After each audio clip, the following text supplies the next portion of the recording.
And then I love that prior, like, there's girls eating each other's boxes for strangers, and you're like, next.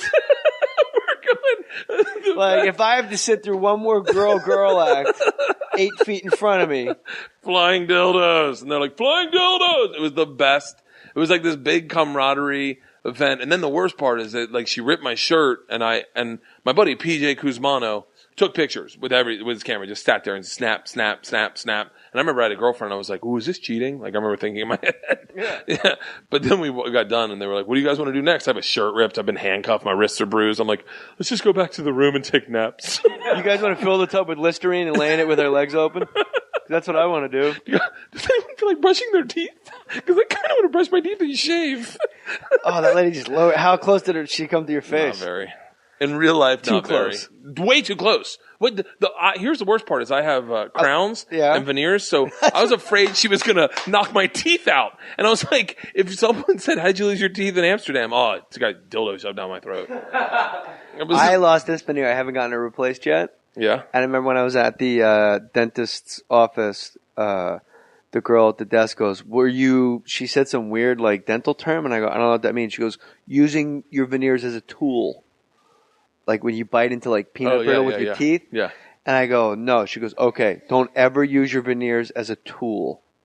And ever since she said that, I'll go to bite something, and I'll just move that shit to the back of my mouth. Shut up. I use mine as tools all the time. Yeah, you can't.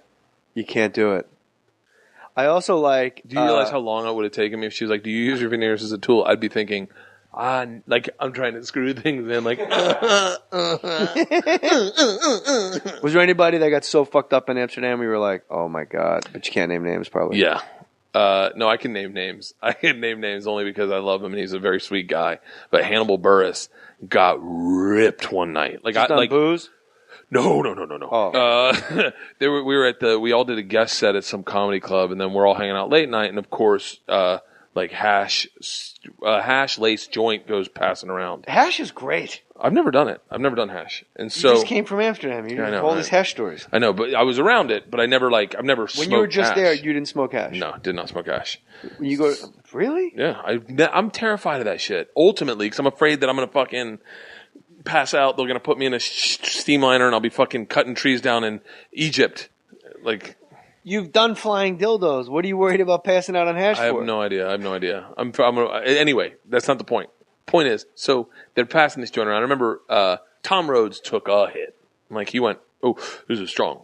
And then Pete Johansson, I don't think Pete Johansson didn't. He goes, oh, I can't even fuck with that. And Hannibal Buress went old school Chicago South Side on that joint and just like Cabrini Greens, ripped that shit. And then as someone reached for it, Hannibal was like, and then like popped it. And I was like, motherfucker. And I remember thinking in my head, my film crew's with me, and I was like, I should keep an eye on Hannibal. Like, just like, because this is he's fucked up, and we're in Amsterdam. You are a network man, my friend. We ended up. Keep an eye on Hannibal. It might be something really entertaining soon. just make sure there's film in the mag. No, just the keep best it ready. was the documentary. The film crew goes. We meet up at the next bar, and they drove with Hannibal. And they're like, hey, man, I think your friend is a little trash. And I said, why? And he goes, he thinks I'm paparazzi and I'm following him around. And they'd already met him. And so we got to the next bar, and then Hannibal murdered like 3 glasses of wine. There were 3 on the table for everyone, and Hannibal just pounded them, 1, 2, 3. And then I looked at him, and I was like, all right, we're going to go walk home. And he was like, I want to go out. And I was like, no, we're going home. And then by that time, he was fucking out of it. And so I walked him home. I told the film crew to turn it off. I was like, we're not fucking recording this. Walked him home, and then got hot dogs, and then put him to bed. The best was Tom Rhodes walked with us, and Tom was pretty lit too. And I was like, good, I'm getting everyone that's really fucked up home, and we're all going to bed. And Tom Rhodes gets there, and he goes, all right, I got you home. I'm heading back out. I was like, wait, I'm walking you home. You're not walking me home. So yeah, Wait, so you weren't? Oh, I thought you were gonna have like these crazy like mushroom stories from Amsterdam. No, I can't do mushrooms. That would scare the shit out of me. Yeah. I need to be like in my home. I need my garden. I need the ocean. Right, I need a field. The ocean right down the street. An asthma inhaler, some Xanax. How much you like the ocean right there? Oh, yeah. Just go, you know what? I think I need to just go sit in the sand for a little while, you guys. I'm going to just get grounded for like 5 minutes. It's really, having kids really does cut into your fucking drug habits. Oh, completely. You end up, I just don't want to be the dad that you see at drop off that you're like, he had a rough time. Or the mom. If I had to rename my sons, I would name them Cock and Block. Because Buzz and Kill. Well, not even Buzz and Kill anymore. It's more like they're just complete. Jackie, especially, is the biggest boner killer of all time because he does things that'll fuck up your boner in perpetuity. Like when you're having sex and like the barefoot Contessa comes on, that shit ain't coming back. Like you're losing your erection, and even if you turn the TV off, you just picture her in that stupid denim smock going, "Don't tell Jeffrey. How bad could this be?" And you're like, oh, you just keep thinking about it. And then you start thinking about like, my wife's going to think I'm losing my erection to the barefoot Contessa. And you're like, but you are. And like, these are all things you know what you're not thinking? Ugh. Yeah. Wait, what does Jackie do? He'll come in and go, Daddy? And I go, yeah. And he'll be holding like Pokemon cards. And he goes, is Charizard a rock type? Because I know Dugong evolved from Seal. Yeah. And I go, sweetie, I don't know, for real. But meanwhile, like, my wife's under the covers, covered up, and we stopped. We were just getting going, and we heard him coming and the whole thing because he's a terrible spy. He's horrible. That's the other thing about kids. They always want to play spy, and they just stand behind like a fucking chair, like sticking their head out, and you're like, you're the worst fucking spy of all time. They're the worst liars too. And when you play hide and seek with them, like they hide with their legs sticking out of a bed, or they're in the closet singing. Yeah. You're like, really? Are you this fucking terrible at hide and seek? Are you this? Is this going to translate into your adult life? Are you a mouth breather? Am I raising a fucking free throw line 60%er?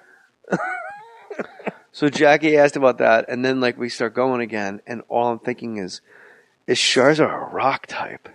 The whole time. And then I'm thinking Dugong evolved from Seal, and then I swear to God, I go, what did Seal evolve from? If Dugong evolved from Seal, was Seal always Seal? Was Seal like the base Pokemon guy? And then it's just done. Yeah, I don't feel hard at all. When you have sex with kids in the house, and you know this, you start getting when they're like 1.5, and you know they're not going to drown. You put them in the tub, and then you sneak around the corner, and you just have sex standing up in the hallway, like 8 seconds, like rodeo people, like time. How long was that? And then your buddy comes in dressed like a clown to distract her. Yeah. Wait, you do that too? Yeah. And then you know she's afraid of clowns, and you ruined it. Yeah. Yeah. And then the other one is you try to do like you get behind her when you're laying on your sides, and it takes you like 40 minutes to unroll her sweatpants without her realizing that you're unrolling her sweatpants. And then you leave them at her ankles, and she's like, "You're not going to even take them off me?" And you're like, "Oh, you knew the whole time?" Yeah. But the vagina is always like a foot lower than you think it is. Let's do this on stage. But like you're just poking her in the back with your penis for like 5 minutes, and she's acting like she's asleep. She knows exactly what's happening. She just wants to see how fucking stupid we are. Yeah. And then the vagina is like a foot lower than you think it is. Like the first time you put your hand down a girl's pants, like you were all the way down to like your elbow, and you didn't even hit hair yet. Like it's right. Like, because our penises, we think that's where their hole is. Yeah, like right below their belly button. Yeah, no, that's like where the pube line starts. Yeah. Their vagina is where our balls end. It's right next to their asshole. Yeah. That's 8 inches. That's completely... and you're going like, wow, did her parachute not open? How did everything get jammed together like this? Did she put her legs up right before impact? I remember the first time I ever fingered a chick in 8th grade. I was on the haunted house ride in Disney, and she was a guest. And I remember, all I remember is there's a moment on the haunted house ride where the thing spins around, and you're looking at a mirror. The haunted mansion. The haunted mansion yes. of you and a ghost and the person. So it's like the two of you and a ghost is there. And I remember I had put my finger in, and I just left it there because I didn't know you were supposed to do something with it. I just put it in like I was taking her temperature. Yeah. Like I just left it in like... You're on third base. I don't know if I'm supposed to dance around on it. Yeah. And I'm just sitting there staring at her. And then we turn around and we hit that thing, and I'm doing it, and I'm looking at me, her, the ghost, and we're all just sitting there like, oh, what the fuck are we doing? And then that's the last time I did that for a while. Have you noticed the haunted mansion always breaks? Always stops. I wish it would have stopped that night. Yeah? Fuck. Do you remember her name? Yes. Tell it. I'm not going to. Why? She has kids, and she's married to a good friend of mine. And I told her on the Travel Channel as the first time I ever fell in love, and I told that whole story, and it was really sappy. And all of a sudden, my Facebook fucking blew up like, oh my God. And then she emailed, she's like, I guess I should watch Travel Channel. Everyone said you said something about me. I was like, nope, don't. Thank God the show got canceled. Well, now that we know it's the same girl that you talked about on the Travel Channel. Yeah. Good luck figuring that one out. Tampa Improv you got coming up in December, January? yeah. New Year's Eve. New Year's Eve? I'm in Tampa New Year's Eve, Atlanta the week before that, and Chicago the week before that. So let's focus on New Year's Eve because Yes. we're going to sell a lot of tickets for Tampa. Yes. Ybor City. That is It's gonna the be fucking insane. Wild West. It's going to be insane. That is like the gold rush of 1849 at all times. In my New Year's Eve shows, usually when they tell you to do a New Year's Eve show, they're like, so just do like 45 and then get off, and then we'll just let the crowd kind of mill about, and we'll send out hats and stuff. And I always go, why don't I just stay on stage and keep their attention? And so then inevitably someone will come up dressed as Baby New Year's, champagne sprayed all over the place, Cowhead's coming out, his band is playing. As soon as the clock hits 12, his band's playing. He's got a band. They're going to be set up on the stage. It's going to be fucking insane. Here's the thing about New Year's Eve shows. The audience, for some reason, can't get it through their thick fucking skulls that you are well aware of the fact that it's 4 minutes to midnight. 4 minutes! You're like, I get it. Like, and they're starting with the noisemakers. Wah, wah, wah. Yeah. Oh, and you're like, let me just get through walking and I can do the countdown. Yeah. And we can make it toast. Yeah. But like 10 minutes out, they start going shit house crazy. Crazier than a box of frogs. They start going like, 10 minutes! And you're like, I know. That's why the management put a clock on stage next to me so that we can all look at the same time. I did it in Miami, and it was fucking chaos. It's like 10 minutes out, they put down the screen, and Dick Clark comes up, post-stroke, like slurring, and the crowd was not friendly. Fuck you, Dick Clark. Who the fuck is this? Who the fuck is Oh, you did acid at Disneyland? Yeah. Wow, that must have been the most amazing thing in the world. Yeah. It was. If I can get an Amsterdam acid story, at least tell that story. What? What? Taking acid and going to Disney? Yes. That was. It was fucking a long time ago. It was So me. what? You met both the guys, didn't you? Hutch and Harper Yeah. in Tampa. You bought the acid. We'll wrap it up with this. This is so. This I is like that your drug this is dealer a gave very- you such sage advice. This will be Matt Cohen's favorite story ever. Okay, so me and my buddy Hutch and Harper. Jay's met both of them, but just so you What's know, your drug they're dealer's both name, Tiger? fucking stupid. Cheetah. He's a real dude too, and I know he's hearing this right now, going, "Yeah, oh shit."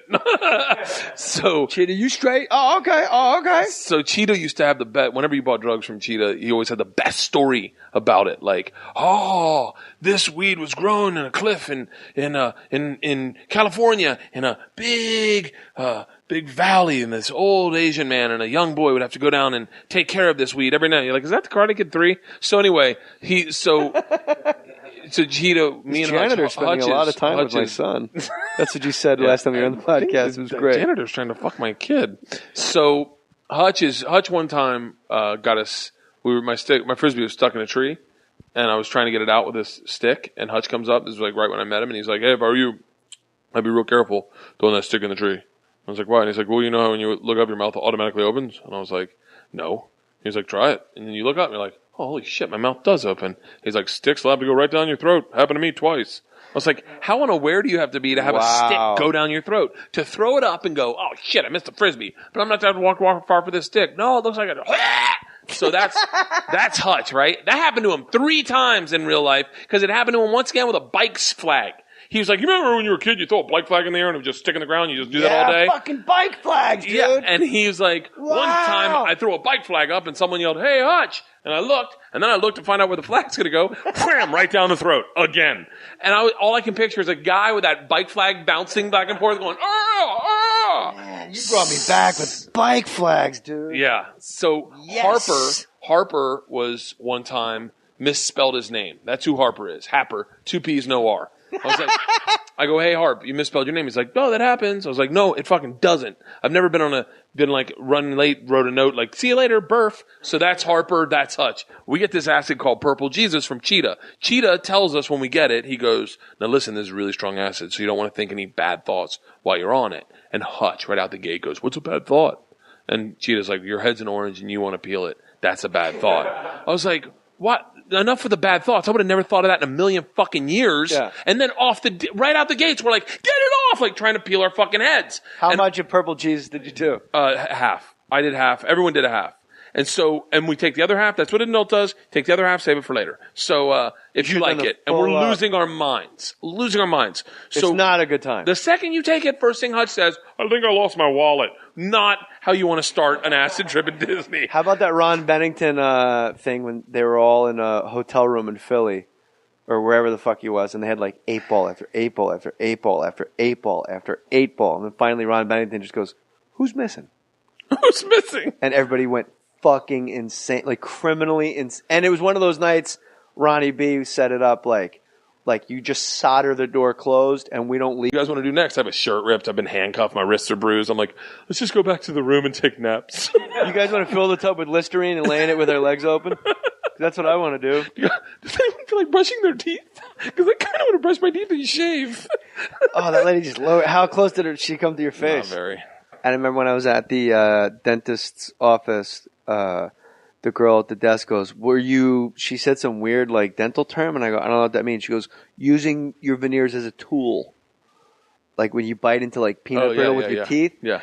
And I go, no. She goes, okay, don't ever use your veneers. It was the best. It was like this big camaraderie event. And then the worst part is that like she ripped my shirt, and my buddy PJ Kuzmano took pictures with his camera, just sat there and snap, snap, snap, snap. And I remember I had a girlfriend, and I was like, ooh, is this cheating? Like I remember thinking in my head. Yeah.